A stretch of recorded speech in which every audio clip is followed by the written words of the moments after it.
ya bụ oke owuwe ihe ubi nyere kansụl ime obodo 21 enwere na Anambra steeti ya na mmọnwụ pụrụ iche egosiri na mmemme a dịka emerubere mmemme iri ji ọhụrụ nke afọ 2024 nke ndị Anambra emere na Dr. Alex Ekwemesquare bụ nke dị n'Ọka.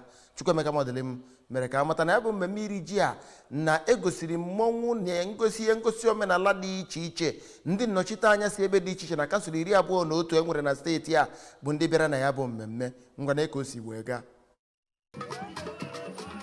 Mgbe ọ na-agwa ndị nta akụkọ okwu, onye ndu ndị otu Congress of Councillors nke okpuru ọchịchị kansụl Orumba South bụ Maazị Francis Onyedika mere ka amata na ji niile ha bụ bịa ya bụ mmemme bụkwazi nke onye na-esotebu akachiburu Anambra steeti a ọ bụ Maazị Emeka Sebudo kọrọ ya ma bunyekwa ha ya wee gaa n'ihu wee kwuo na ihe a o mere agbaala ha ume ka ha banye n'ọrụ ugbo ma kwe nkwa na ha ga-agazi n'iru na-arụzi ọrụ ugbo. N'aka nke ya, onye na-ahụ maka ihe gbasara omenala na ụlọ ọrụ na-ahụ maka omenala, njem nakwazi ihe gbasara ime ndị mmadụ obi aṅụrị na steeti a bụ Maazị Obiajolo Edochie kwupụtara ihe ọtụtụ mmụọ gbara na ya bụ mmemme pụtara na ala Igbo ma gakwazịa n'ihu wee kwuo na ya bụ mmemme bụ nke eji akwalite omenala ndị Igbo. Na ya bụ mmemme mmụọ pụkwara iche nke a na-akpọ Ajọfịa na Nka gbakwaziri ebe ahụ.